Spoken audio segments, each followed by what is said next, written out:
All right, let's go ahead. Let's jump in here. We're 8 minutes. Hello and welcome from the Pink Seats podcast, where I'm going to lag the whole time. It's going to be an old school Kung Fu movie where his voice never matches to what he's saying. Welcome to the show from the Pink Seats podcast of the State of Louisville Podcast Network. I'm Jacob Lane, and we're back. All three of us in the same place. We'll get into all that here in just a few minutes, but if you're jumping in for the first time, thank you so much for being here. Be sure you drop a like, a comment, get in here on the YouTube chat, and of course, within Twitter, subscribe to the show if you haven't already, and be sure to subscribe to the YouTube channel. I'm trying to get to the beginning of the show, and I see Vince's camera going in and out, and I can't. This is why I had my notes up in front of the screens. But anyway, I was looking at my phone battery. Don't mind me. Okay, we might lose Vince to dead phone at some point throughout the show, so we're getting that out of the way at least.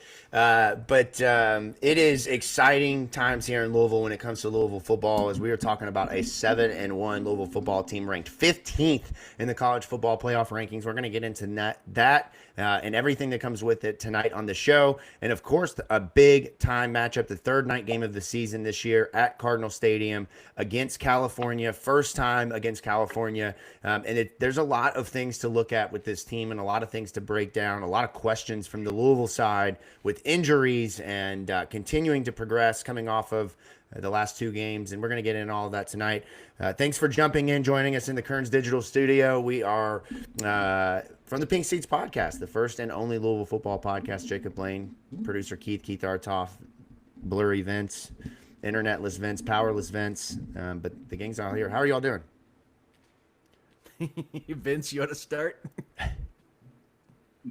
Yeah, Keith, and for future reference, you can go first in all these just to get the, since I'll be lagging. But I'm fine. I'm fine, Jacob. You roll with the punches, man. That's what this podcast is all about. You just roll with the punches. That's right, man. And the dedication is on full display tonight, my friend. No one is ever questioning your dedication to the Ville, from the Pink Seats podcast, State of Louisville, showing that tonight, fighting through adversity. Keith, how are you, buddy? It's great to see you. Glad to have you in, man. I feel like it's been forever, and doing all right. Feeling disrespected and overlooked, and felt like not good enough for Dad, which is the college football playoff committee in this example. Okay, good. Thank you for clarifying. I was going to say you're breaking my heart there, but there is so much to unpack there. And I've also heard rumors that there's been a mysterious truck in town. We're going to get into that and much more, breaking down moving companies and ranking them nationally based off of their branding. We're going to get into all of that tonight on From the Pink Seats Party, from the Party Deck, on From the Pink Seats podcast. I also got to give a shout out to the guys over at 1912 Society, the Discord. If you have not joined 1912 Society, shame on you. But guess what? A lot of grace here. So jump in there. Go ahead, sign up. Very easy to do, free to join. And man, Keith, you've been talking about this the last couple of weeks, and this is really how I've kind of tuned in from afar. There is just always something there. It is like Twitter and message boards had a baby, and that baby is the most awesome baby in the universe. Basketball, football, game chats, content after games, all of that. Make sure you go ahead and get into the 1912 Society because that is the place to be. Let's talk Louisville football, but first, let's talk about these college football playoff rankings because there's a lot going on there. Keith, what are your thoughts? What do you like? What do you don't like? Louisville 15th. What do we think? Honestly, not as bad as I expected. Now, I was probably one of the most pessimistic people going into this because I'm full bore aluminum foil hat on. ESPN's just going to rig this thing to get the brands and their properties in as much as possible. I was expecting us to be like 18 to 22 range. I thought Miami was going to be ahead of us because they beat Notre Dame. I thought Southern California and Michigan were going to be ahead of us because sexy brands. Right. I thought maybe Georgia Tech and Vanderbilt were going to be ahead of us. So a little bit better than I expected. That said, still grinding a bit of an axe because I would argue that Virginia has the head-to-head win. That's fine at 14. 13 through 9. I got a bit of an axe to grind because I don't think a single one of those teams has a better resume on paper than us. And if you swap logos on their helmet with another ACC team or another Big 12 team outside of, Texas Tech and BYU, like they would not be up there because they don't deserve to be up there, but they're big, sexy brands. And it worries me, especially teams in the spot of like Oregon and Notre Dame, where they're like 5-6 spots ahead of us, where they could lose another game. And if weird stuff happens and we don't make the ACC championship game, we could be behind 3 lost teams as an 11-1 program missing the playoff. And that doesn't sit right with me. That's tough, man. That is tough. Go ahead, Vince. Go ahead. I was just going to agree with Keith. I mean, that's the weird world that we live in, where people would rather have brands over your records and over your performance on the field and strength of schedule. It's just, it doesn't sit right with me either. I didn't expect us to be as like 18-22 like Keith, but I definitely expected us to be out of it. I did not expect Notre Dame to be getting as much love as they have gotten. That blows my mind. I'm not surprised with Virginia. Oh, whoa. Wait. Uh-oh. Power's out. I'm still alive. The chupacabra got Vince. I'm still alive. Hold on. The algorithm. Keep going. Algorithm. Go ahead, Jacob. No, go ahead, Keith. Here, I thought Vince was freaking out because I was shaking a delicious Surfside, which apparently that's what you're supposed to do before you open them. That was something I learned this week. That still blows my mind. I didn't know that either. I still am going to challenge that. We're going to push back on that until we know that that is a fact. But it's really interesting to me on a number of fronts. The one thing that I'm not surprised by is the love for Notre Dame. If you've watched the top 25 polls this year, the climb that Notre Dame has made over the last several weeks since that second loss, they dipped down to, I believe, as low as 22, but we're back within the top 15, top 12. Now inside the top 10. And look, there's some wins along the way there, but it is certainly not the resume that you would think that would put Notre Dame in the top 10 with 2 losses. I'm also very perplexed at the love for the Big 12. Look, I get that you have an undefeated BYU. I get that you have an 8-1 Texas Tech. I'm not super convinced that if you played Miami BYU on a neutral field that BYU beats Miami. I'm not sure if you play BYU Georgia Tech on a neutral field that BYU beats Georgia Tech. I'm not convinced that you beat that Texas Tech the same way. I don't see the love for the Big 12 personally, and to have Utah ahead of Louisville with losses to both of them also doesn't make any sense to me. So the Utah one, that one sticks in my craw a little bit because their only wins are to a now unranked Arizona State and an unranked Cincinnati. Those are their biggest wins. Yeah. And they're being rewarded for close losses. Now, I'm not going to sit here and come after BYU. You're undefeated. You deserve to be ranked highly. But Utah, for sure, is one that I am very skeptical of their resume. And then Texas Tech, they're another one-loss team. Their loss was at Arizona State. I'm not going to sit here and act like Arizona State's a bunch of bozos, but I would argue their loss is worse than our loss, and they don't have any wins better than ours. So it's frustrating. It is. And I understand the love for Alabama, the love for Georgia, the love for Ole Miss. Obviously, Texas A&M is undefeated. Oregon has been damn impressive throughout the year. I don't have any questions with those. I don't even have questions with Texas with the 2 losses. But I don't understand Virginia being 14th. I obviously don't understand Louisville being 15th. To me, guys, this is screaming a world in which, Keith mentioned this earlier, you're lucky to get an ACC team in. I mean, it's only because you have to. I mean, only because you have to at that point. So for Louisville, the name of the game is what if I'm Jeff Brohm, control your own destiny. Keep winning. Just keep winning. Just week to week, take care of business. Now you need some help. Yeah, it's 1 week at it is 1 week at a time. You just take care of the opponent in front of you each week. You can't overlook anyone because that's how someone comes and sneaks up on you, and you end up having one of those blunder games that we don't want to have this year. We cannot afford to have one of those games this year at this point. So no. And sorry, one last thing on this one, Keith. You mentioned earlier the close losses and being rewarded with close losses. I'm sorry. I mean, I know Louisville lost 2 touchdowns, right, to Virginia. What was the final score of that game? What was Overtime. By overtime. 4. That's right. Sorry, it was 2 touchdowns that Miller Moss gave up. Yes, lost in overtime on a missed kick, right? Like if I remember correctly, Louisville had a chance. We to win made a that football kick. game. They scored a touchdown on their possession, so they won by Okay. 3 actually. Okay, so if you walk away from that game without throwing one of those touchdowns, interceptions to touchdowns, you win that game, right? So for Louisville to not be looked at in the same light, Louisville would be undefeated in that case had they not done that. And so that's where it comes into double standards, right? Because you're in this conference and because you've played these teams, if you do X, Y, and Z, we're going to reward you. But if you're in another conference and you do exactly that, you're going to be looked at in a negative light for that. And that's what I don't understand and what makes this whole thing so frustrating and just makes me say, just fucking keep winning every week and make them not have a choice but to put you in the damn playoff. Well, If they put a 3-loss football team into this thing, it's a joke. It is an absolute joke. You're making a fool out of yourself, in my opinion, if you do it. I mean, you're just saying it means nothing. The games mean absolutely nothing if you're going to be putting 3-loss football teams into the playoffs. so for folks at home who might be keeping an eye on things, just maybe wanting to know who to root for, like I'm going to come here, not be gloom and doom, talk about like what help we could use, not just for us, but for the ACC as a whole. There are some opportunities for teams ahead of us to take significant steps backwards. First one being Texas Tech and BYU play each other this week, if I recall correctly.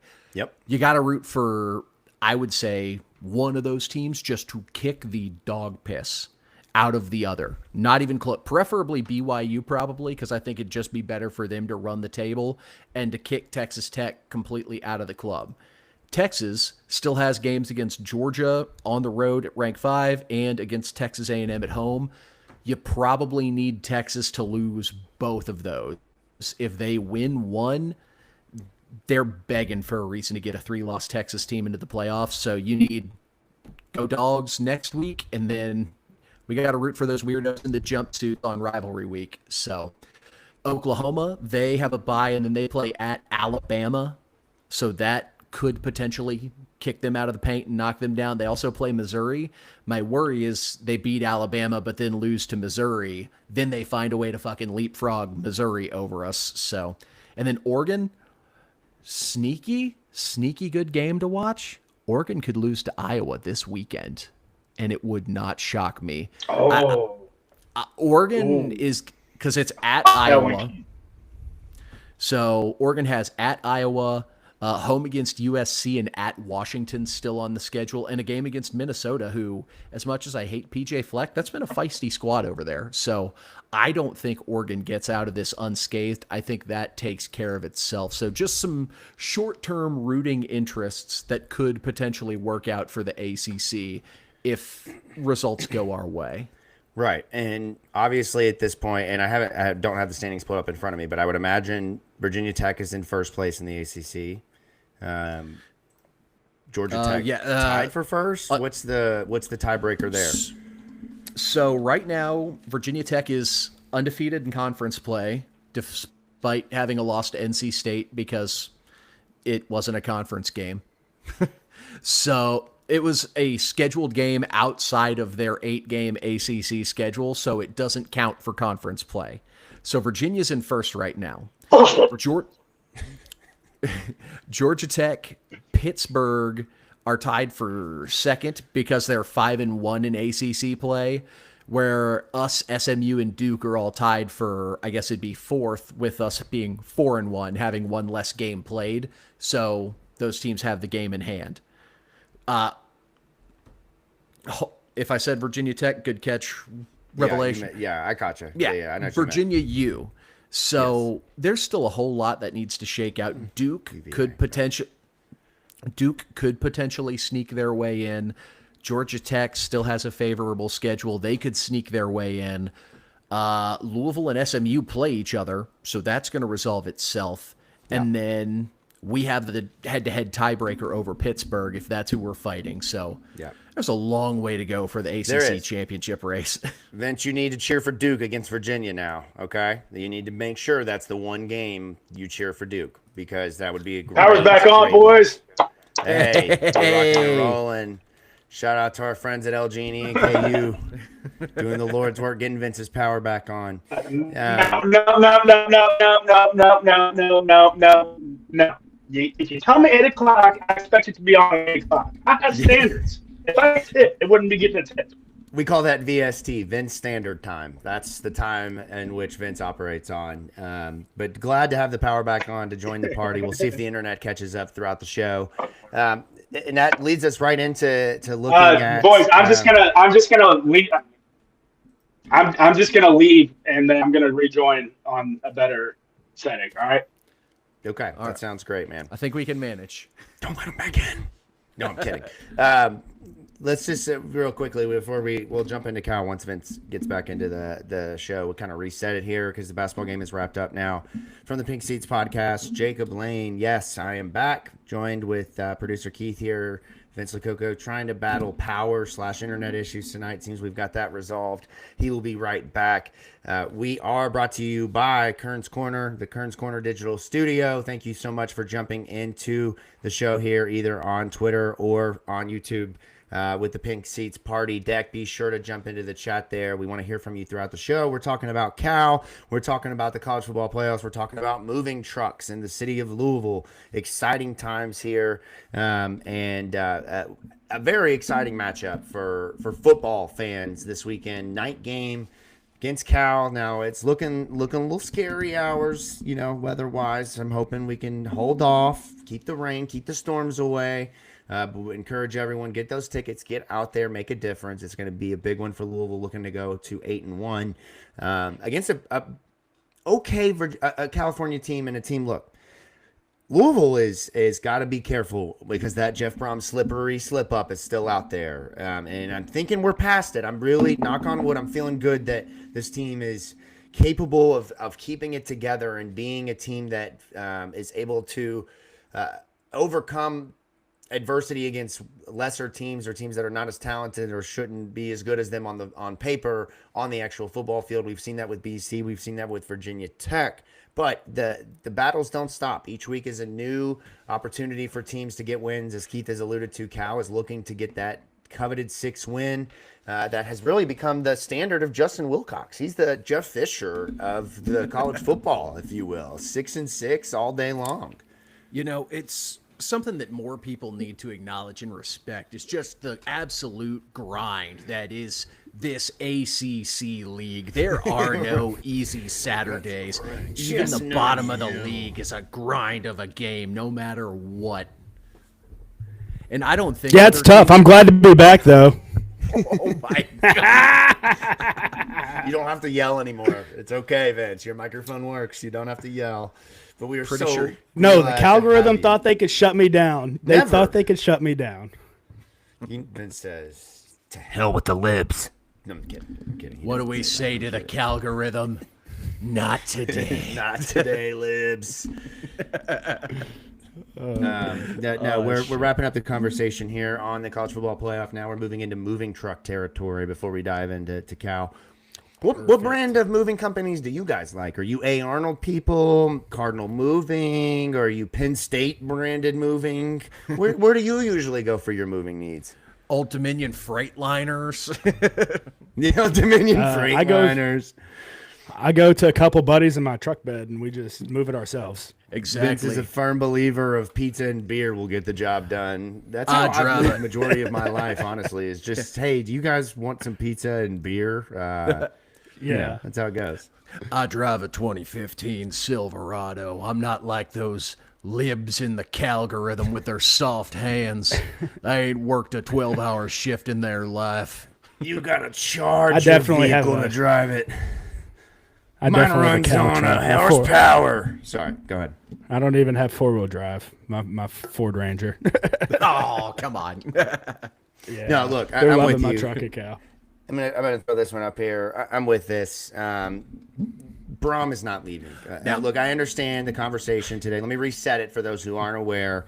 Today, we got a classic nothing going on a Thursday. So why don't we just stir up some controversy by tweeting a picture of a moving truck that says Penn State. Penn State football. It said Penn State football on it.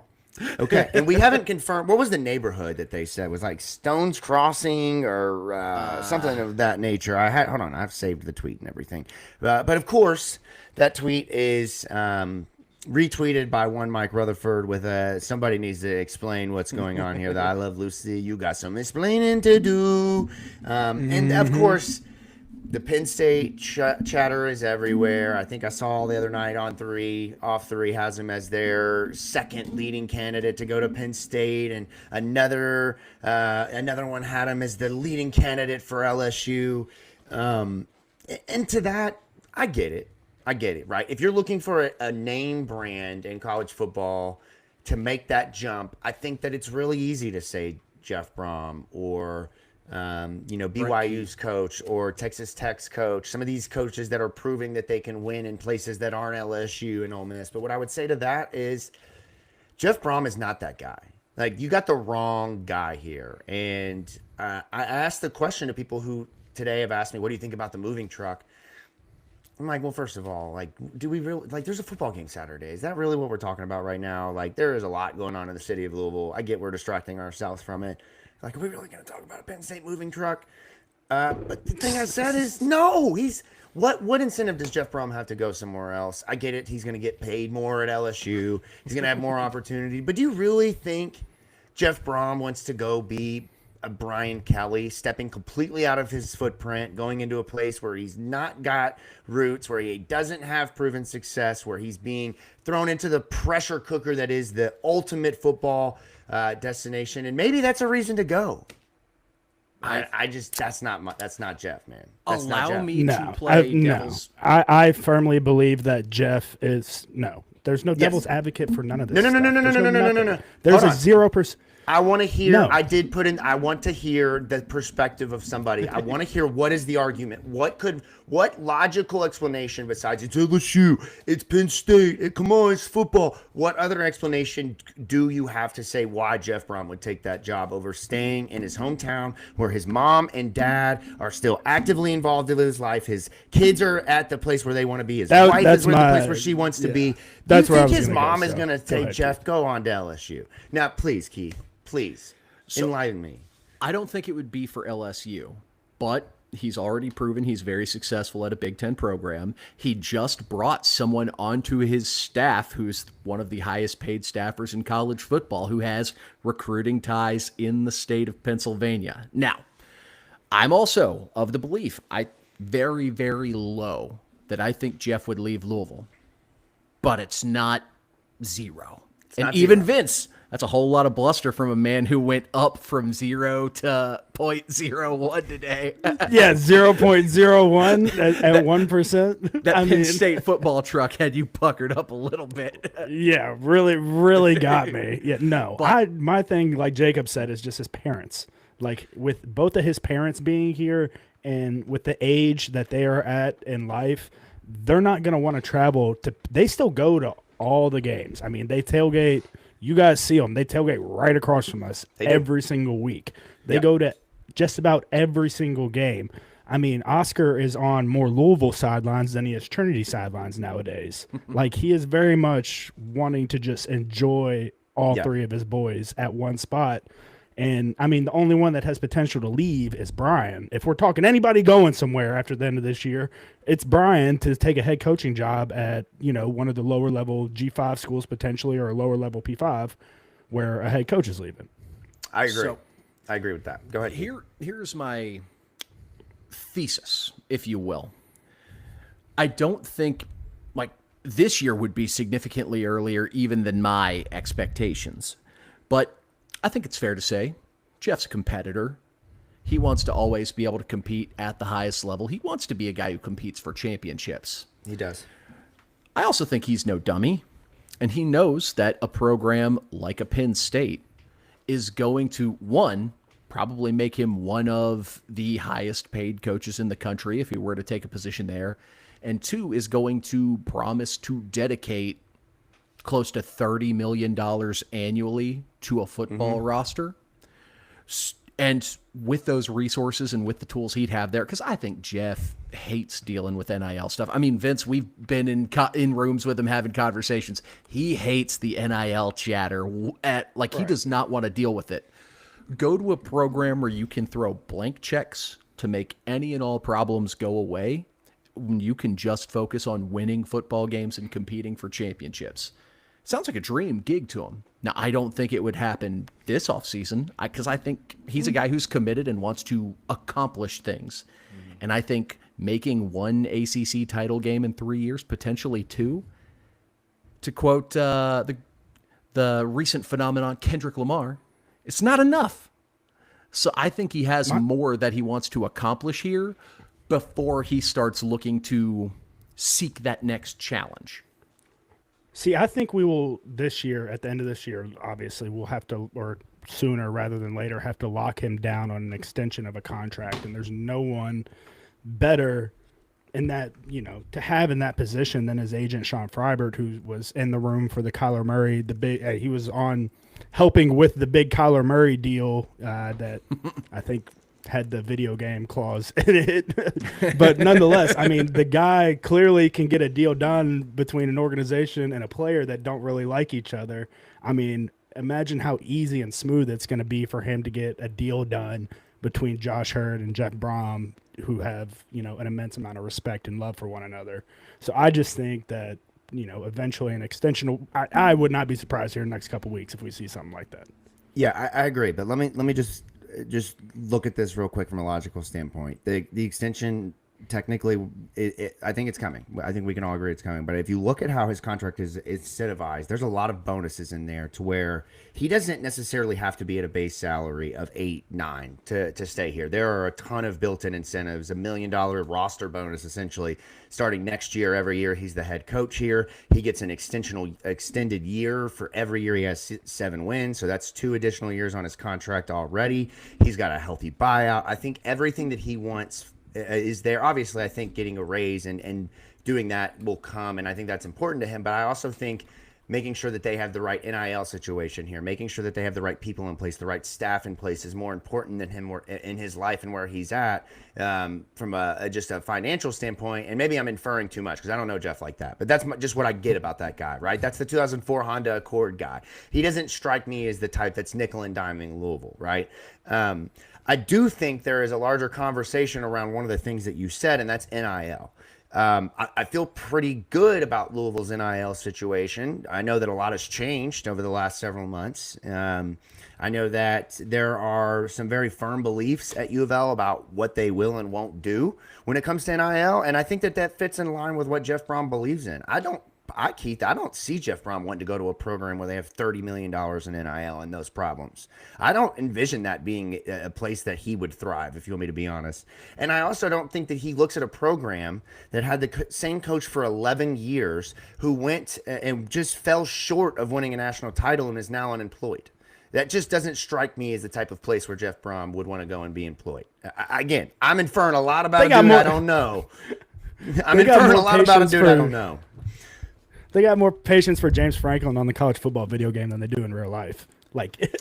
I'm just saying that's like I totally hear you, Keith, around the football and the just the overall aura of it in each of those environments. And Jeff Brohm is a football guy through and through.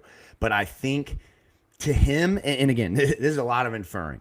But I think he's one of those guys that it would mean infinitely more to win a title at Louisville than it would to win a title at LSU, to win a title at Penn State. And I think very confidently that he believes that they can do that here, even in the current landscape. And whether that's to be true or believed, look, Howard said it that we're on a collision course with the national championship, and the only variable is time. Jeff Brohm is a Howard Schnellenberger disciple. I believe that Jeff Brohm believes that. I believe that everyone in that building right now truly believes that. And I think that that is a culture that they're not walking away from in year 3. Again, I'm inferring a lot about a guy that I've never met, don't know. He wouldn't know me if I walked in front of him. People in this chat room wouldn't even know me if I walked in front of them. So let alone I know what Jeff Brohm is doing. I'm just saying. The guy drove a 2004 Honda Accord, okay? This isn't Rick Pitino freaking drinking $9,000 bottle of wines and going to Porcini's every night, okay? I'm pretty sure Jeff Brohm is out here eating McDonald's every night, having good dinner. I would be like Big Dog, man. I'd be at Jeff Ruby's all the time. Yeah. I do have one thing I want to get. Jeff Brohm doesn't compare himself to James Franklin. Jeff Brohm at Louisville and Purdue has a better record against top 10 teams than James Franklin did at Penn State. He went 4-21 against top 10 teams. That's why he's on the sidelines now, or that's why he's off the sidelines now. Let's not act like they had a particularly short leash over there. No, but again, that's true. In a world where it's what have you done for me lately? It's like firing, this is a basketball reference to go to over the heads of 90% of the people here, but Dwayne Casey won the NBA Coach of the Year and was fired because he didn't get past the Eastern Conference Finals because of freaking LeBron James. Like, sometimes there's just an Ohio State in your way. Like, that's how it goes, okay? And to say that James Franklin wasn't a good football coach is a damn lie. He may not have had a great record against winning coaches, but he is a damn good football coach. And for them, now again, long leash, short leash, whatever you believe, but coming off of what they have, I get what's happened this year. I'm just saying, that doesn't seem like a Jeff Brohm culture to me. Let's move on. Enough talk about that. Jeff Brohm's in Louisville this weekend as Louisville goes to take on Cal at Cardinal Stadium. We get to finally enter the Cal rhythm for the first time. We've seen what they think they can do, but I think that this game on Saturday, boys, is going to be a lot like what we saw tonight with Vince's internet. Follow me on this, okay? I think there's a challenge at hand here. I think this is a football team that is very much capable of giving you the yearly Jeff Brohm loss. They have a talented freshman quarterback. We're going to get into him. They have a damn good set of defensive linemen and linebackers. They've got some talented skill position players. But I think, much like Vince's power and internet, we're going to be a resilient football team this weekend. And while it may be at times where things look bleak, I think ultimately this team is going to be able to have their way with this California team, and that's something that is very exciting. When you look at this team, boys, California, it's really hard to lose a quarterback like Fernando Mendoza and to bounce back and to still be a football team with a lame duck head coach, in my opinion, contending for a 5th, 6th, 7th win at this point. They've dropped some games. The blowout loss to San Diego State was ugly. They lost a close game earlier in the season, a 10-point, 3-point game. They've had some close ones, but ultimately, because of their quarterback, Keith, this is a football team that can be very dangerous. Yeah, it's a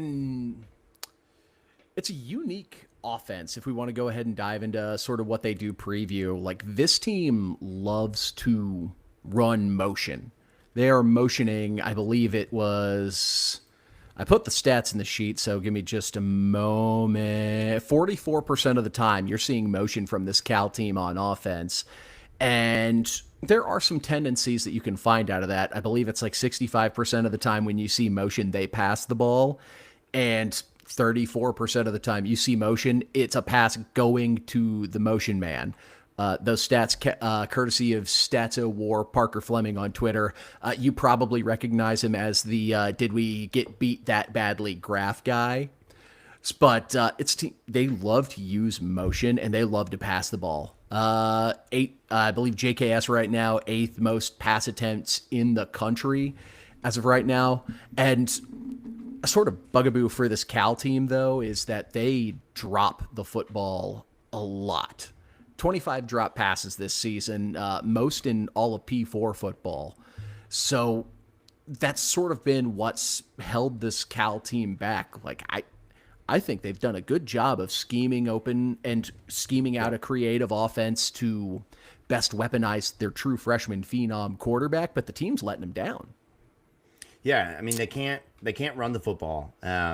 second worst running football team in the nation. And of course, when you lose a guy like Jalen Ott, we talked about this a little bit, Vince, before you jumped on. I mean, it's tough to bounce back from that. You had Jalen Ott and Fernando Mendoza last year, and now you're talking about Kendrick Raphael, who is a good running back, but he's not the same kind of guy as Jaden Ott was, as Ott was, and also they don't have near the talent around him, in my opinion, is what they had last year. And I think that shows in their running offense. It is Sagu Palatelli or nothing. That is it. He's either throwing the ball or it's nothing, because they have no other form of offense unless it's in short situations, on a 3rd and 1, 2nd and 1 type of situation at all. And quite frankly, I would have pulled this quarterback already. I mean, he has 9 interceptions on the year, and it's like, is there just nobody better on your all's roster that you can put in the game? And that also, like, the 9 interceptions also scares me in a way, because he's a true freshman and clearly has no leash. So that means, like, he is going to use any and all athleticism. I mean, he can move around in the pocket, not afraid to use his legs. He has negative 96 rushing yards on the year, but that's probably due to a lot of sacks and stuff. Yeah. Sacked 21 times. Still this capable, year, I believe. Exactly. Still capable of using his legs. He's not bad by any means. It's just, I would have pulled him by now. I mean, he's got 9 interceptions on the year. That is a lot. You say that, but there ain't none better behind him, my friend. They brought in Devin Brown. It's Cal football. I'm shocked they have a football it. team. There's Well, like they brought in an 7-on-7 Ohio and other State things that they can quarterback. do. And he like number 37 or something? He's got a weird number, if I'm not mistaken. But they brought in an Ohio State transfer. You're thinking of Bear Bachmeyer at BYU. Oh, I know him. He's 47, which is freaking awesome. Love it. I hope he keeps that. But no, terrible. Devin Brown is their backup quarterback. He's played a little bit sparingly this year. I mean, look, Vince, it's as if Lamar didn't have Kyle Bolin and Reggie Bonifant that first year. I think if Bobby only had, let's just say if Bobby had Adam Froman and Lamar Jackson, he would have played Lamar Jackson all season long. And I'm not comparing JKS to Lamar Jackson. I'm simply saying they know they have a dynamic freshman who they did moved hell and earth to get into their program after enrolling at Oregon. And now I think they're giving him the opportunity to develop. It's that whole Peyton Manning threw 18 interceptions in his rookie year type of thing. At some point, a freshman's going to be a freshman. And they're putting a lot on him, throwing the ball, 30 times a game? I mean, it's just, yeah, right, exactly. For a freshman to be asked to do that much, it makes sense that he's turned the ball over at that rate, in my opinion. Yeah, that's just bad coaching. That's just no doubt. That's just bad coaching, in my opinion. You're putting a kid out there to fail. Here's what it is. It's Justin Wilcox in a lame duck year doing anything he can to save his job. That is what this is. Yeah, I would argue Justin Wilcox got a vote of confidence from Ron Rivera. Let a kid go out there, take his lumps, grow, and actually develop. And then look, if making a bowl game, are we taking potentially is those? a Are we lame duck taking year, are we hell yeah, taking give me positive that. bumps from Ron Rivera as like a badge of achievement now? Well, he's their fired. GM. So I know, but I'm not taking that as a badge of achievement. Ron Rivera, is just not a good football coach. It's not a sign of achievement. It's a sign of job security. So yeah, I mean, he's the one making the decision, right? Or at least being involved. I don't think Ron Rivera should have a job. I think Ron Rivera should be sitting analyzing games on a TV with somebody, Amazon Prime or something like that. I don't know why he's around football to begin with. Riverboat Ron? What you mean, man? What you mean? You don't want Riverboat Ron? He got ran out of Washington, dude. What are we talking about? He wasn't here? a good coach there. No, you're totally right. But I mean, look, this is a guy that, in their opinion, I mean, I joked at the beginning of the year, like, how long until Ron Rivera makes himself the head coach? It's a Stan Van Gundy, Pat Riley type of situation, again, with an NBA reference here. Like, you've got a guy who thinks, like, I can coach better than him, as the guy with the powerful decision-making ability. And I'm honestly surprised. Andrew Luck just did at Stanford. Bingo, right? But Andrew Luck's not trying to be the head coach at Stanford. The difference is totally made up in who they are as a coach and player, right? Like, it's Ron Rivera is, to Keith's point, giving him a bump of confidence, getting JKS here, getting him the role, getting him going in, gives him this ability to have freedom and to figure it out. And they, in my opinion, they've overachieved in portions of this year significantly. I mean, at one point, Keith tweeted that they might be a ranked team when they came here, which, looking back on it, is kind of funny now. But They did flash and they had moments, and he's looked really damn good. But he's also had games. I believe it was the Texas Southern game where he threw 3 interceptions, San no Jose touchdowns. State was a bad one. He's had several games this year at San Diego State, where he's thrown interceptions only. So, to your point, he turns the ball over. But here's the thing, though. We've seen this a lot with Louisville, where you have these boomer bust quarterbacks. Go back to Stanford last year with Ashton Daniels. Great example of this. He didn't throw the ball maybe more than 20 times in a game, one time before Louisville. He looked like a damn All-American against Louisville last year, slinging the football around. We've seen Louisville go out and let average to middling quarterbacks look like they are Heisman Trophy candidates. I think this team is different, though. And that's what makes me really excited about this matchup. While it's dangerous, while they do a lot of funky stuff, that whole move in the pocket thing every other play is, I haven't seen that on a team this year. Like, Louisville did that early with Miller Moss a little bit, and it didn't really work a whole lot because he was throwing so off platform. I mean, every other play, it's a rollout, throw on the run, or set his feet in a new pocket. That will get them caught. Like, Clev Lubin will take somebody's head off when you're doing that. I agree. Like, I that's agree, just how it's going to be. Yeah. Especially like with a lot of like naked design concepts where they wash the entire offensive line one way to try and move the linebackers, roll JKS just complete opposite way to try and find holes in zone coverage, just moving. It's a really creative offense. It's fun to watch, but I fully expect either AJ, Wes, or Clev to put a little notch on that Sack King board this week. Yeah, and I expect 100%. Antonio Watts' potential interception numbers to grow. Jabari Mack, he's gonna put some passes out there that are purely pickable. Like, you have every opportunity to go up and make a play on that, because when you're one, he's a lefty, which when in an offense, in my opinion, you're already at some form of a disadvantage just purely based off of how football is played. Like, in my opinion, maybe I'm wrong on that, but you're rolling out. No, you're right, Jacob. You're right. The ball, like at the wide receiver, Sat wouldn't recruit different. lefties, right? And it's not, and like that's not because lefties are worse. It's because you have to flip the entirety of the offense. Yes. Now a left-handed quarterback, Yes. and the ball spins different coming out of a left-handed quarterback's hands than it does a right-handed quarterback. So they could have all, like, I guarantee you they have 2 or 3 backups that are right-handed quarterbacks. Those receivers have to catch passes from that right-handed quarterback. That's why the dropped passes are happening, because they're getting Bingo. it. The ones, it's just not the same. It's tough. And he throws a lot of ducks, like a lot of wobbly balls that, they go the distance, but they are quacking the whole way. And, it's the hospital ball, as Keith calls it, He tries to be Superman, and he does. knows it, but Cal needs him to be Superman. Yeah. He's not the hero Berkeley deserves. He's the hero Berkeley needs. I bet like, has he had a game where he hasn't thrown an interception this year?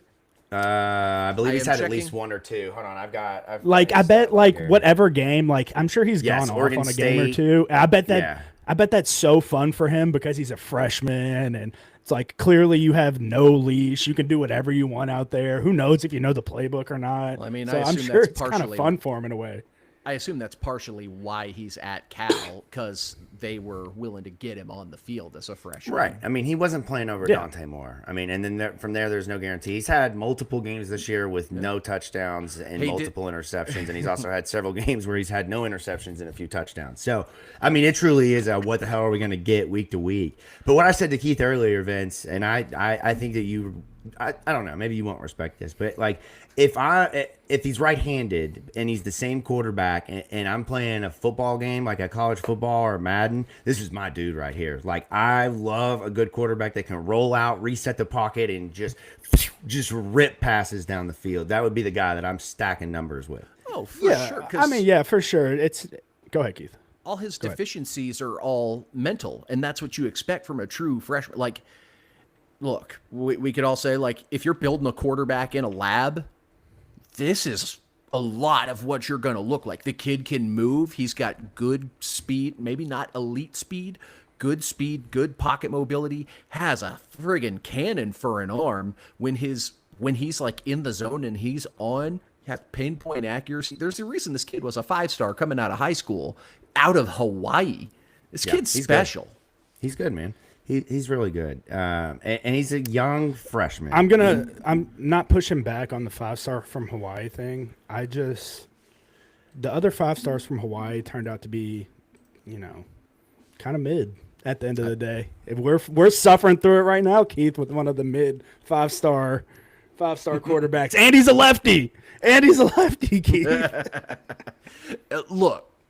That's you gave a mid quarterback $250 million. That's Did he not win a national title when he was playing college football, though? I mean, I know he's mid in the NFL. Oh God, he had to throw the ball to Jalen Waddle. And, Hey. I mean, they played paper rock scissors in the backfield to see who was I going to know. get It's reverses on incredible. that football team. That's Tua should right. get no credit for any of that. I'm just saying. I mean, he was the Same for Joe 5-star Burrow. quarterback Same for Joe from Burrow. Hawaii, Anyway. but yeah. So, allow me to flip the page, though, a little bit, just because we've talked about this offense a lot, and we'll dive into more of the players to know here in a little bit. Defensive side of the ball. I found it interesting that they called their defense a base 2-4-5. You're not cool. You're not unique. You run a 4-2-5. You just have stand-up edge rushers. They're not outside linebackers. You're not special, Cal. It's a agree, 4-2-5, similar to us, only instead of hand in the dirt, they've got edges who like to stand up more often than not. What the biggest thing that I noticed, they've got some guys who are thumpers on that defense. Yeah. They're not overwhelmingly bad. Linebackers for sure. They're not overwhelmingly special. We're going to gush about one of the kids, Cade Ulave. Yeah. He's on their injury report, though, right now is probable. He got knocked out of the game last week with a hand injury. Yeah. If they don't have, that honestly might affect That's huge. What I play. So it's going to be a tricky pick'em segment if that kid's playing or not. But they've got thumpers overall, but it's a very average unit. I don't think they're overwhelmingly bad at anything. I don't think they're overwhelmingly good at anything. They're just like a college football defense. The one knock I have against him is they're one of the most penalized defensive units in the country, 119th out of 134 teams. So, crowd noise, get them to make mistakes. They will hurt themselves. Yeah. And Chris Olave is a beast, dude. I mean, 81 tackles on the year. But Keith, you mentioned him being a thumper is perfect description for him. I mean, every single hit is like him trying to put you through the turf. So if he is not playing, best wishes on the recovery, but thank you, Jesus. Right. Yeah, he's a guy who I'm like, okay, yay, we don't have to play him. Yeah, seriously, dead ass. And I mean, I don't say that very often with a lot of guys. It reminds me a lot of the NC State. He could definitely go play at NC State. I was this literally is an just NC thinking State that. linebacker for sure. Peyton Wilson. Yeah. Yeah, no doubt. I mean, I think I wrote this in the show notes, but the numbers this year with him are absolutely staggering. Cade Olave. I mean, he is their leading tackler, as you mentioned. I think he might be the leading tackler in the country, if I'm not mistaken. But this season, where is it? Here we go. 5 games with double-digit tackles.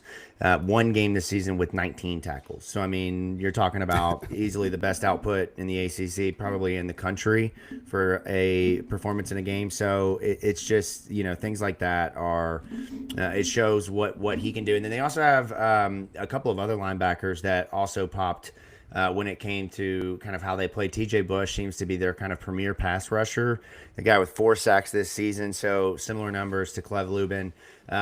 29 tackles on the year, and again, if their defensive linemen are going to kind of be of the mold of what we saw under Brian Brown, where they're really just meant to stuff and make holes and open up for linebackers and for the edge rushers or stand-up linebackers, if you will, to make plays. They're not going to be guys that get a lot of sacks, a lot of tackles. They do. I think their leading defensive lineman is 34, 35 tackles. So. Not by any means a poor performance, but they're really more so going to be able to open things up for the rest of them. But the challenge for them is not their linebackers or their front 3. It's their secondary. I mean, they seem to be really what is Cal's issue this year, both obviously in the passing game, but even in the running game. I mean, if those guys don't make a tackle, which if you get past Cade Olave, you're probably gone anyways, but they've just been piss poor all year long. And that's where you guys talked about last week with Virginia Tech that Miller Moss needed to take advantage of a secondary that had been average, if not worse than that. And I don't picked his ass off. Yeah, right. I don't think he did that. This weekend, I think you've got to lock in and take advantage of a bad secondary. Yeah, I completely agree, Jacob. This is one where Chris Bell can definitely use his physicality, and Colin Lacey can use the shiftiness to find the open spaces.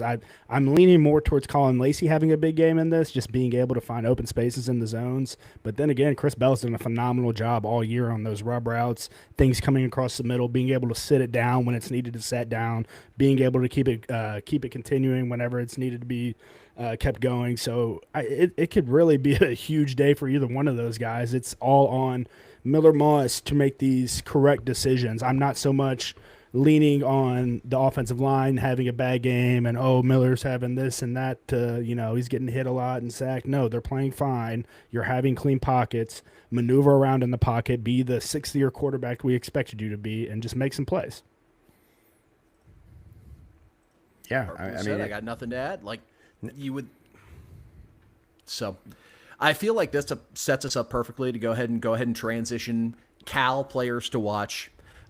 Now, you all already mentioned his name a few times. I was gonna see if I could challenge you all to say his full name. Sagupalotelli, Sagupalotelli. It's like a soccer chant. That's all I want to do when I hear his name, man. It's a great last name. Like, it's an absolute bop of a last name. I'm not gonna lie. I will say I was tuning into it was Cover 3, National College Football Show, like week 2 or 3, because I had watched first couple weeks of Cal because I'm a sicko watching it from morning to night. And they were doing a live show during a Cal game while it was on. And one of the guys was like, "No, you guys watching Drawn Sega Genesis? This kid, holy shit." I like that one. Drawn Sega Genesis. That's a good one. His last name reminds me of a Pokemon. Like, it's the, and if they could only say Sagupalotelli, I could hear it. Like, it's perfect. But now, the one thing that I look at this Cal team and where I do think offensively, at least, where they could really have some damage because of the fact that they don't have much of a run game. They really do have to go all in on the passing game. They've got 2 weapons in Tron Grizel, which I think is a great name. Tron is a badass first name. And then another badass first name, Jacob De Jesus, a number 20 wide receiver, which I really thought you were going to go Jacob De Jesus on that. Jacob De Jesus. I really thought you were. Jacob the Jesus. That's exactly who he the whole is. time. Right? The whole time I was typing the article this week, I was like, Jesus. Jacob to Jesus. Jacob to Jesus. But he wears number 21, I believe. Yep. And number 20, like wide receivers that wear a 20, it's growing on me. I actually really like it. So, but not him. I don't like him. In this case, I do think, though, that he is a dynamic playmaker. He leads the team in receiving. Tron Grizel averages, I believe it's somewhere between, 13 or 14 yards per catch. So, I mean, these guys are capable playmakers. He's going to try to stretch the field. He is going to try to hit the deep ball multiple times. And throughout the year, if you go back and you watch the Oregon State game, if you watch the Minnesota game, if you watch some of the games where JKS had his best games, he is finding a rhythm and connecting with these two early and often, and then sprinkling in Kendrick Raphael in the passing game and Mason Minnie, the tight end. And that's really where they can start to kind of throw it around. We got to. Sorry, I didn't mean to cut you off. I was done. I guess this is like breaking news, not breaking news, kind of breaking news. So we got a big dog tweet. Okay. Yeah. So a Miami Twitter account. I just saw it. Somebody just sent it to me. So I see, need to throw a bag and tell him to come home. Isaac Brown, Miami tweet, and then underneath Vince Morrow at 8:48. So an hour behind. Shocker. I had connection issues. Had no power. Shoot me. Not going to happen, buddy. I love Big Dog Twitter. I'm so happy I can cheer for Big Dog Twitter now. It is awesome. But we got this. Our photographer got a picture of Big Dog a couple weeks ago, and if you told me that he was a coach on the sideline, I wouldn't believe you. Like, just the demeanor of it looks like he's just having fun watching football. Like, he's not coaching. This is his bet. This is the he's gig he wanted, man. This is awesome. Yes. Yeah. So quick to get us back on Cal. Quick game for you. So you mentioned Jacob De Jesus. How many targets do you think he has on the year? Ooh, that's a good question. I know he has 30, 40 something catches. I would say that the target's probably double. I'm going to go 85 targets on the year. Vince, you got a guess? I don't even know. Like 80. Go 80. I'm gonna go 80. I'm gonna go under Jacob. Both of you were too low. 90 targets on the year. Yeah. Jacob DeJesus Oh, wow. is by far the favorite target in this yeah. Cal offense. If we don't And hear only his 57 name, receptions. Yeah. I mean, look, if my numbers are correct, I track targets week to week. Shocker that I do that. Chris Bell has 56 catches on 85 targets if my math is correctly. Really? So, Wow. yeah, and again, if my math is correct, that's not always to be trusted. But I do really look at that week to week, and I do track the targets because I think it's really interesting. The next closest for Louisville is Colin Lacey at 60. What is Tron Grizel at for Cal in targets, Keith? well, give me 30 seconds. Okay. 85 is correct for Chris Bell.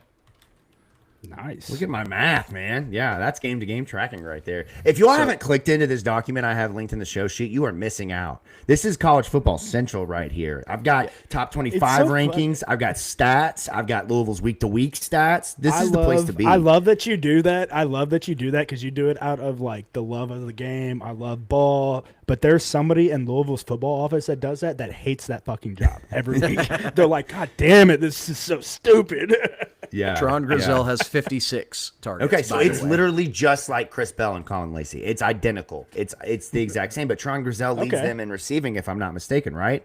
And then it's Jacob DeJesus, or do I have that backwards? I think I already said 34 backwards. catches for Backwards. 528. So Okay, I've got it backwards. Yeah. So, anyways, they're really both go-to guys. I mean, obviously, you see the numbers there for DeJesus, and he is a guy that they're going to get involved in a number of ways. But guys, I have been waiting to get on the show and apologize because several weeks ago I put some disrespect on Jabari Mack, and that is on me. Like, I got to eat crow on that one because Jabari Mack has been freaking awesome, man. He has been so damn good. I'm excited to see him match up with these guys. Tayon Holloway has been really sneaky good. Like, he's not game to game, like making a lot of noise. He hasn't really gotten involved with, with interceptions, but he has made plays. And these corners have really stepped up to where Ronnie Johnson has like one tackle on the season. He has barely played besides special teams, and they haven't really rotated a lot of other guys. It's just been kind of the big three at corner between those two and then whoever it is that does rotate in. It's been impressive.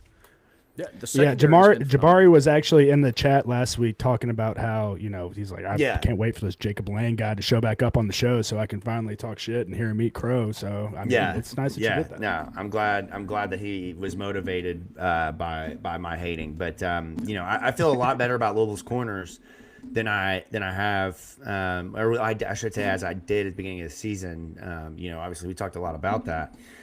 But those two guys can be dangerous, and we've seen this year. Lewis Bond had a good game against U of L, caught his first touchdown of the season. We've seen other wide receivers this year that have been successful against Louisville, but for the most part, they've contained, and they'll have another couple of guys that they really got to keep in check. They're not having to cover for a long time, Jacob. As far right, Keith? Don't we have a lot of like pressures? And you're muted, I believe. I wasn't saying anything. I was like, letting you talk.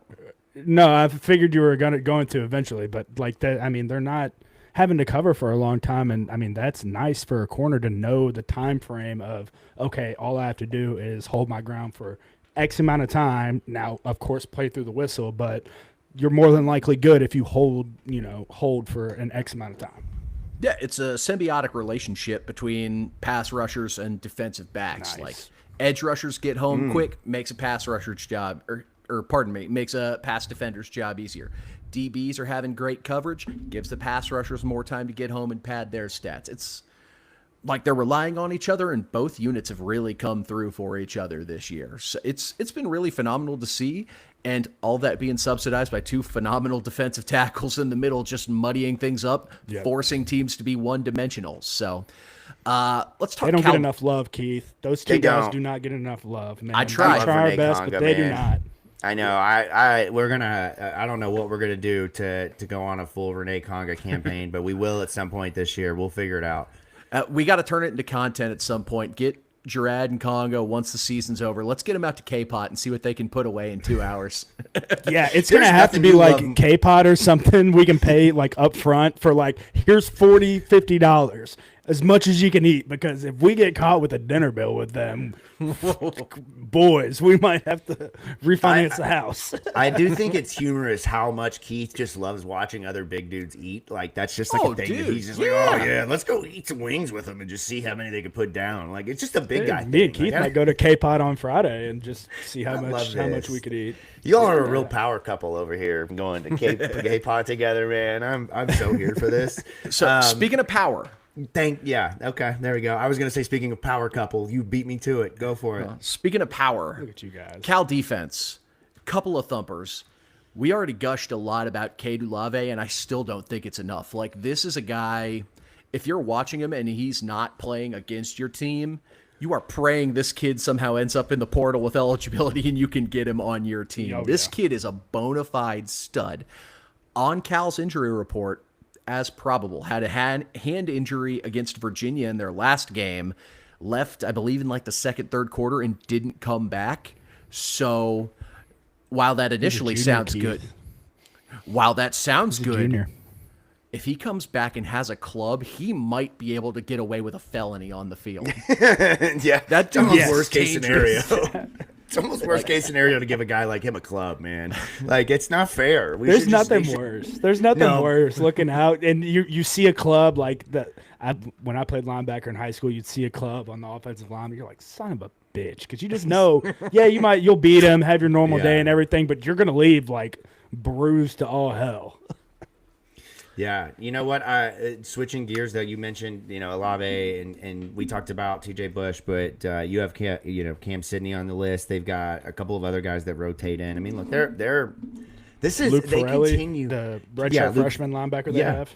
They have developed talent, man. They have been a talent. They have been a minor league for better teams. Like, they are producing talent that they're sending off to Oklahoma and Indiana and Florida State, and we are said better team.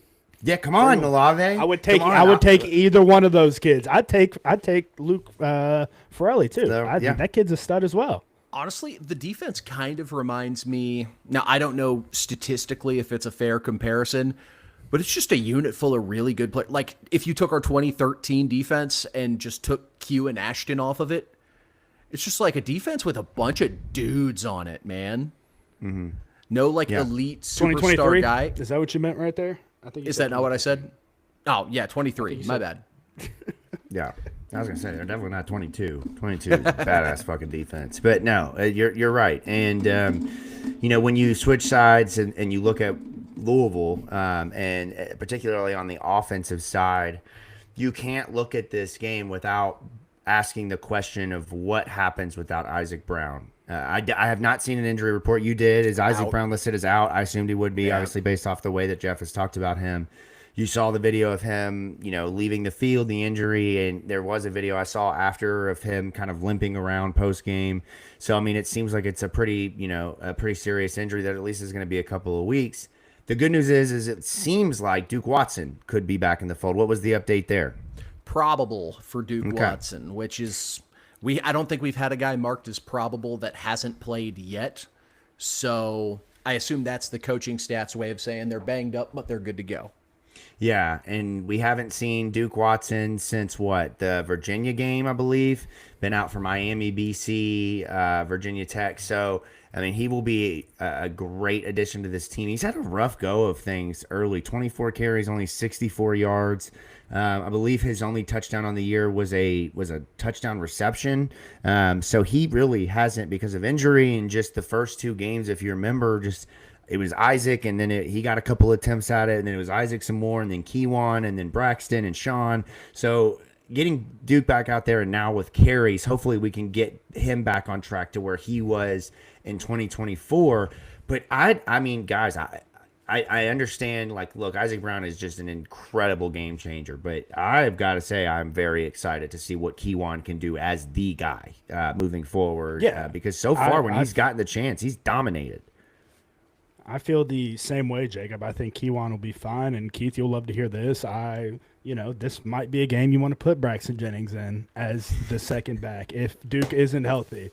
You'll love to hear me say that, Keith, because I mean I don't The look amount at of Cal time you all as spent talking about that a couple weeks ago, I'm like, all right, just freaking move on, guys. Get over it. He's not playing. but there's a big difference in my opinion in playing him like against one of the better teams, your Miami or it's just funny anybody that like that, you're Virginia, bringing but it up like now. playing him. Yeah. Playing him, it's a logical position where we found ourselves in this Yeah. weekend. Like if Duke is probable, he could probably not play Saturday.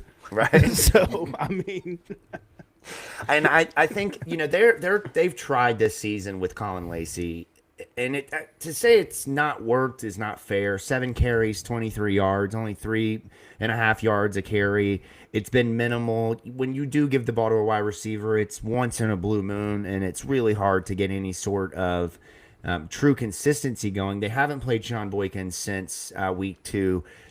We haven't seen Braxton Jennings since week 3. So, I mean, they haven't turned to those guys.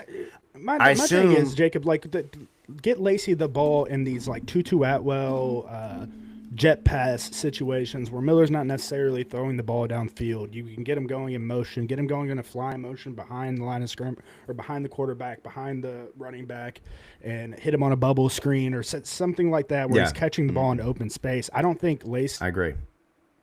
has the ability to be able to read between the tackles.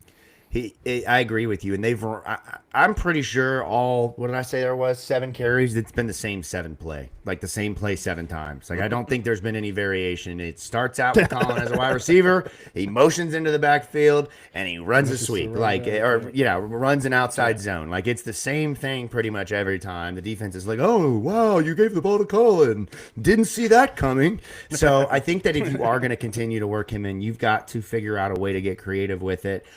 I loved what I've seen from Miller Moss with just taking what the defense gives him in the run game. Jeff Brohm talked about it on Monday. He said that he has had this conversation and reminds Miller Moss of this every game. There's going to be 4 or 5 plays where you're going to have to run the football. You're going to have to just go. Vince, you talked about it the other day. Trust what you see. Understand they're not spying you. No one is watching you. If there's green grass, run. Go out of bounds. Oh yeah, Don't and slide run. and slide. That's my biggest thing. Is like Run he took a weird, and nasty slide, hit and slide, Yeah. and slide, Exactly. and run, Miller, and run, and slide. Right, and then I do think it would be great to see them kind of continue with Deuce Adams again. Come on and just give me a little bit more creativity with it. Don't bring him in on 4th and 1 when you should have brought him in on 3rd and 1. Like, don't just come on, Jeff. I love that you're trying to get the kid in there, but it's not doing him any favors. It's not adding anything to your offense. So I'm hoping this week that we can see Duke get going. We see Keywan really take that stride. He hasn't gotten the opportunity to be the guy in a game until, late first half, late second half, when Isaac starts to kind of slow down. What happens if you give him the ball 15, 20 times in a game? I mean, who says that Keywan can't have the same kind of impact? It might just look a little different. Offensively, anything else that you guys think? What Bell, Lacey, Skinner, Kariski? What do you guys think just in terms of the rest of the offensive line? I mean, that sort of transitions into offense. I mean, you already talked on it. I mean, Bell and Lacey, we talked about it earlier. We think they be able to. Cal runs a lot of zone defense looks. Sit, find the hole in the defense. Miller gets them the ball. They can make a guy miss and have a big day. But no, the other people who I talked about a little bit on the defensive side of the ball who I expect to potentially have a big day, the combination of Clev, West, and A.J. Green, especially if we can get an incompletion on 1st and 2nd down with how often this Cal team passes the ball, force them into 2nd or 3rd and long situations where it's even more of an obvious passing situation, and you can put that rush package on the field with either Congo or Gerard as the other D tackle.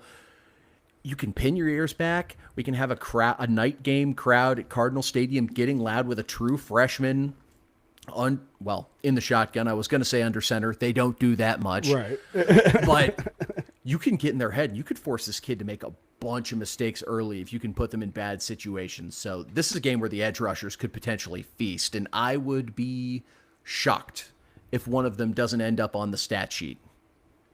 I'm sticking with the defense as well, Keith. I'm going to say that it's going to be a battle for the DBs right here. You're going to want to have an eye on them, that nobody seeing that 9 interceptions going into the game and watching the film, it could be enticing for a DB to say, to get a little bit outside of the defensive playbook and maybe do a little bit of hero ball and try and make a play where they think a play is, but a play is really not. So that's something that I'm going to be watching. Just play your normal deal, be where you're supposed to be, follow what Coach English is calling on defense, and, the plays will eventually come to you. So I have going to, oh, Jacob snuck away. Did we lose Jacob?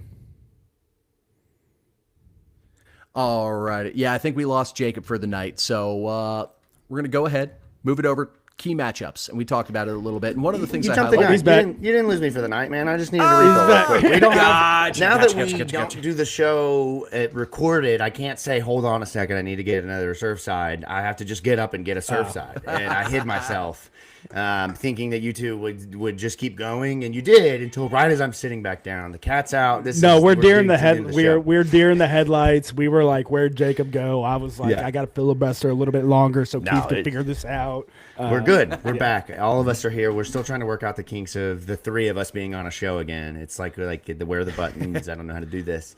If this were a 3-man weave, we would have threw the ball away the first rep. Had to do some suicides, but we would have got it on the second go. You got to invest in the desk side mini fridge. Best investment I ever made. Can you bring that up? Can you tell my wife that? I'll have you come over and have that conversation with her. Be happy to. I've worked in sales the last decade plus. I got this. But we were actually just about to transition into our keys to the game primary matchup segment. So what's the most important matchup that we need to win in order to come out with a W? I will go ahead and start while Jacob tends to some kitty issues. And man, I missed having him on the show. That's great. Right? I love it. I think my key is going to be in the trenches. Of course, most expected answer from me. It's a unit we haven't talked about a lot, the Cal offensive and defensive line, but they're not great, but solid units. But Cal on the offensive line, because of the quantity of pass attempts, has given up, I believe, 22 sacks total on the year, 21 on JKS. They are 24th in sacks allowed in the country. So again, being able to create pressure on a freshman quarterback at a hostile road environment to get them in the hole and behind, that's going to be very important on the offensive side of the ball. You don't have your primary home run hitter in Isaac Brown. Can the offensive line generate enough of a push against this Cal front seven, or front two, since they want to be special, and create a run game for us with Keywan and not quite 100% Duke? And while I think they're both hella rushing backs, Isaac Brown's obviously just a special difference maker in the running game. Can you do well enough to establish the run and not rely on Dr. Jekyll, Mr. Hyde, or as I dubbed it by a different name, to try and save you? Jacob, is that the battle you want to talk about, or do you want me to go ahead? No, go ahead. Go ahead. No, go ahead. I was going to go with Miller Moss versus himself. I mean, that is the only way I can see us losing this football game, is if he throws multiple interceptions and makes poor decisions with the football. In my opinion, I thought last week was a game where he, would lock in and, have a really big day and eliminate some of those conversations, but he found a way to keep those conversations sticking around and, is fighting another week, and we're sitting here saying, which guy are we going to get? So I like that you call it Miller Moss versus himself. That's way nicer than what I put in my matchups, which was Miller Moss versus Midler Miss. Well, I mean, I said before the season even started, that my autocorrect on my phone, it's not a good thing that it autocorrects to miss every time I type Moss in. No doubt, man. It still does, and it almost feels intentional at this point, at time to time. The thing with him, a couple of things actually. One, not been a quarterback that Jeff Brohm chews out more than Miller Moss, and I don't know how to take that when Jack Plummer was your quarterback at one point.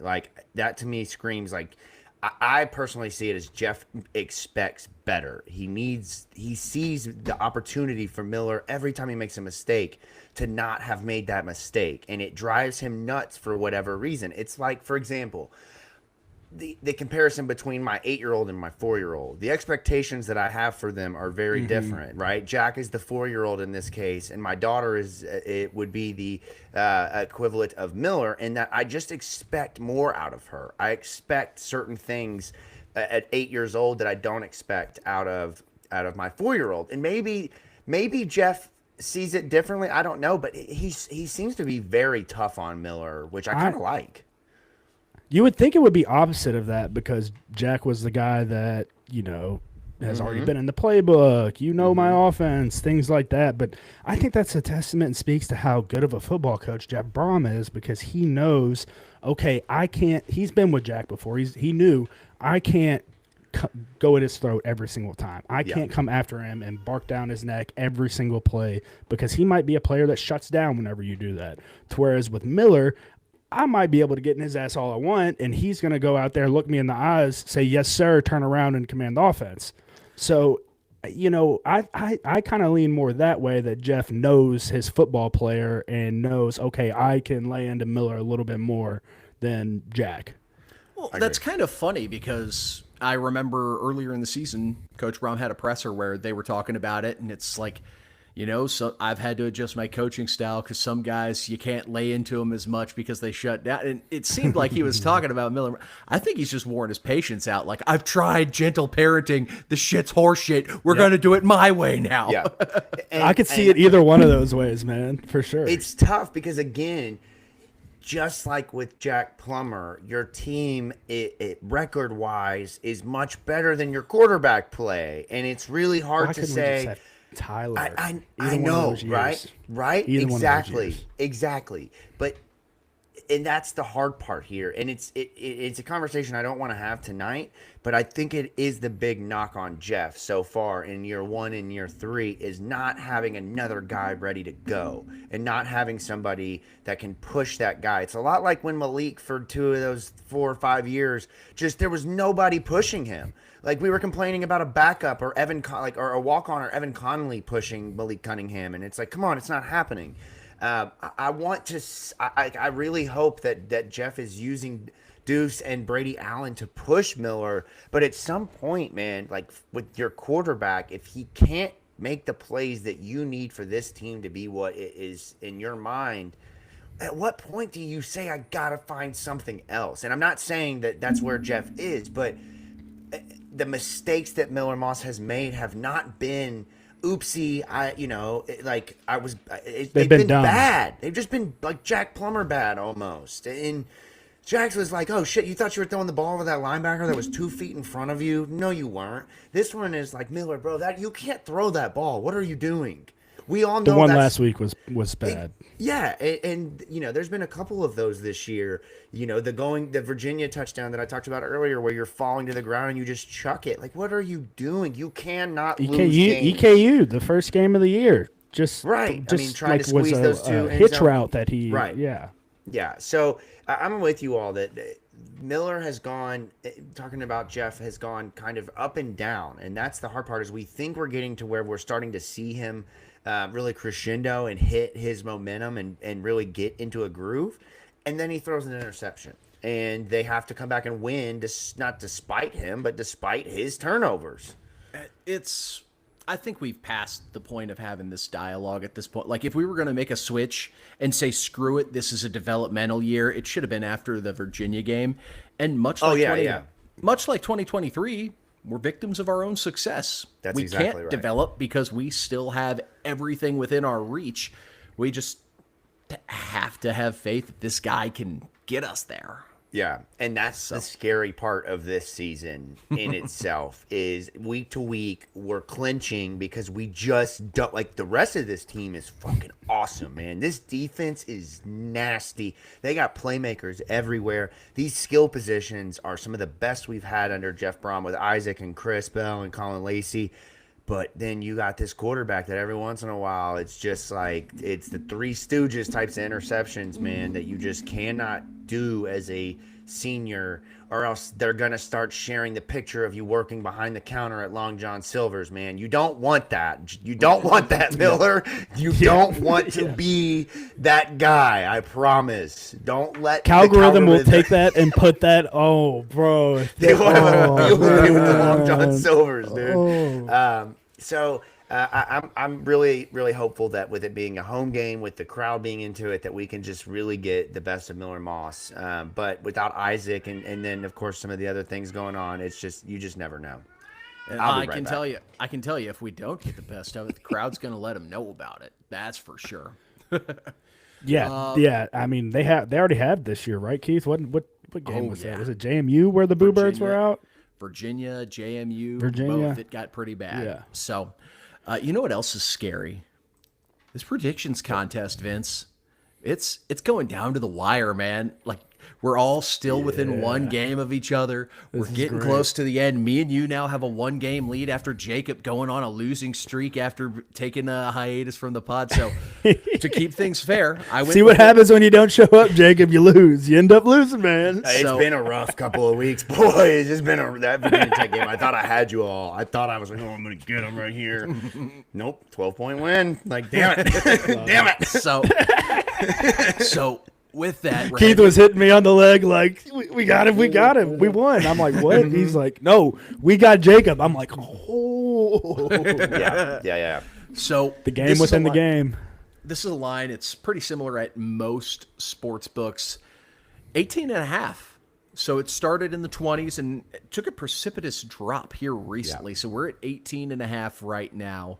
A lot of sports books, if you want to sponsor us, we'll be happy to use yours. But until that happens, go wherever you find. Sorry, ESPN Bet, we won't use yours. Sorry, that's the only one. So with that, I went before Vince last week. The two of us are in the lead. So Vince, it's your honors this week.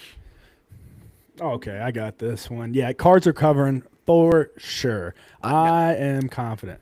18.5 is the line. I don't know if I said that or not. You did, and you obviously feel they're going to beat that. Can I ask you a question though, Vince?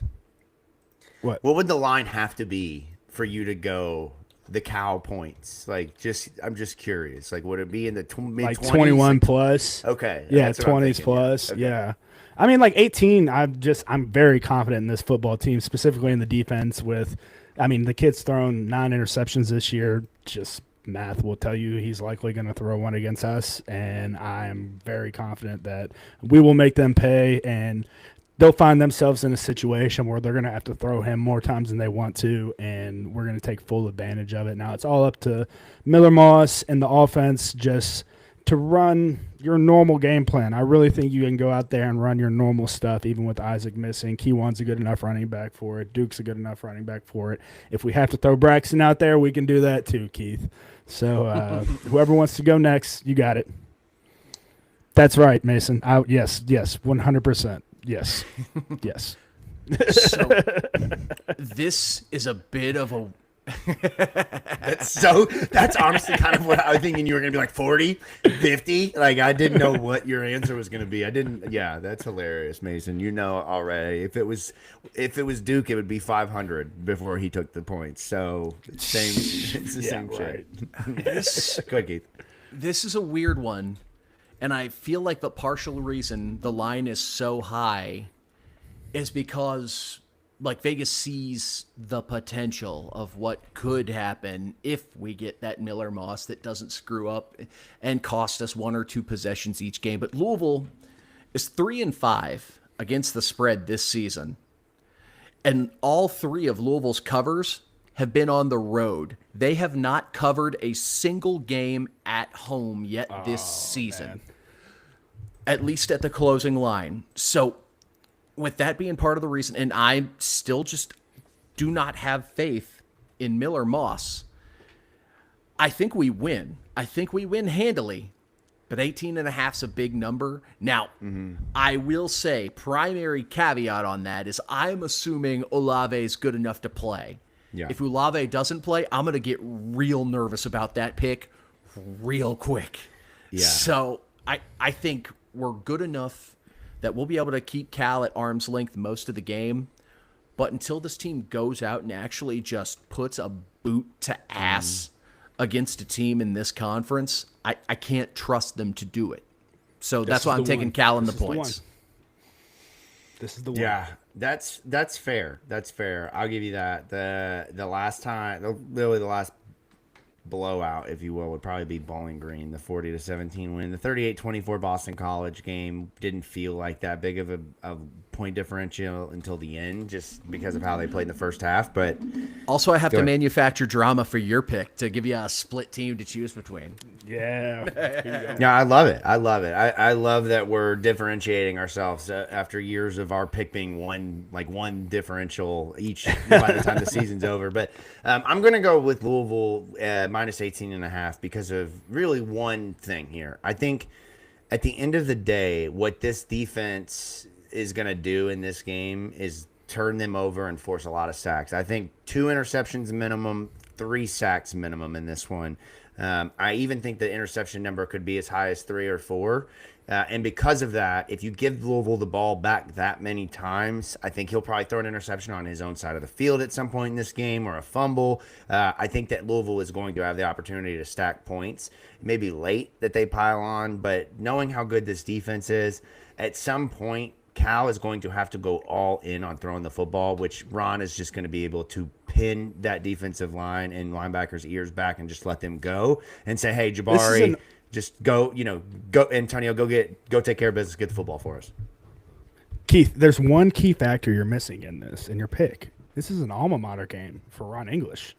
Gotta get your get-backs on your alma mater. Is he a Cal guy? I think somebody tweeted about that. I could have got. That's very possible. I get got off. I 100% think this could shape up to end up being like a 17-6 kind of game. Just gross game all throughout. Yeah. Like, offense can't get going. Vince is right. Saves the day. Researcher Vince over here. Cal alumnus Ron English. I get all my research from X.com. Everything, he started his career. Oh God, Vince, we have a bit of a conundrum here. Okay, I need your thoughts on this. He started at Arizona State and then went to Northern Arizona and then went to San Diego State and then Arizona State, Michigan, Louisville, Eastern Michigan, back out west at San Jose State. Can you believe in a coordinator that has spent that much time on the West Coast? I mean, I like scenic views out on the West Coast too. I mean, I'd go out there for a year or two to hang out and then move back. What the hell? You pull the Robbie Jacob. You pull the Robbie Bell, go out west. Cut your teeth out there while you're young. I remember Thomas Jackson talking about schools he was gonna go. You guys remember him? Yes. T-Jack back in the yes. I can finish this story. This is a great story, and he picked the school based off. He goes into the team. What? He goes into the team room. Yeah. Yes, he wanted to transfer to where the prettiest girls were. I was going to say, the Arizona schools have a reputation for a reason. So, That's right. What do you mean I'm besmirching the brilliant minds of Rob Gronkowski? Scattaboo. Okay, well, that'll do it here with predictions. Thank you all for tuning in. This has been a bit of a longer show. I've been kind of watching here. We've actually picked up quite a bit of steam just with folks jumping in after the basketball game. One point on Twitter, up over 1,000 folks in here watching football on a basketball night. So we thank you all. That's big time. This town, man, they can support 2 sports. Like I truly believe it with Louisville basketball and Louisville football. Big weekend. Beat Cal on Saturday. You got UK basketball next Tuesday night. So get out there. Like I said earlier, make a difference. This Saturday, night game. It's best of the best. It's going to be a great time. And then next week, we got a short week on the way to Clemson. So take care of business. I do just real quickly, guys, want to plug a little basketball thing if you don't mind. I'm so sorry. Not those shooty hoops. But obviously, it is very rare in this day and age that Louisville basketball and Louisville basketball and UK basketball play before Louisville football and UK football. And this week on Tuesday, UK and U of L will go head to head in basketball. And we, State of Louisville, will be live out at Goodwood on Whiskey Row before the game. with our first basketball pregame show of the year. We've got some announcements coming in that show of what you can expect throughout the season. We are extremely excited to partner with Surfside to bring you those ahead of most major basketball games this season. So if you are looking for a place to stop by, drop into Goodwood. And if you're a UK fan listening to this and you wanted to drop in and drink some Surfsides, Republicans buy Jordans too. Okay, that's all I'll say. That's all I'll say. But we hope that you'll jump in there and join us. And as I mentioned, we got Clemson next Friday night on the football side. So we will be out tailgating in full force. And then just a week after that, the boys are hopping on a plane and headed to Dallas with Surfside. So we take Surfside to SMU. Extremely excited to partner with Surfside for some activations down in Dallas ahead of the SMU game. So things are heating up here on the State of Louisville starting next Wednesday. Excuse me, keep saying Wednesday. Next Tuesday night for the UK U of L game. Yeah, man. Hey, that's how you get me to watch basketball. Just throw a party, and I'm there. Yeah, yeah, that's exactly right, man. And it will be that exactly. I'm really excited because this basketball season starting out has been a lot of fun to watch. And I want to tell you guys this, okay? This is dedication. Listen to me when I say this.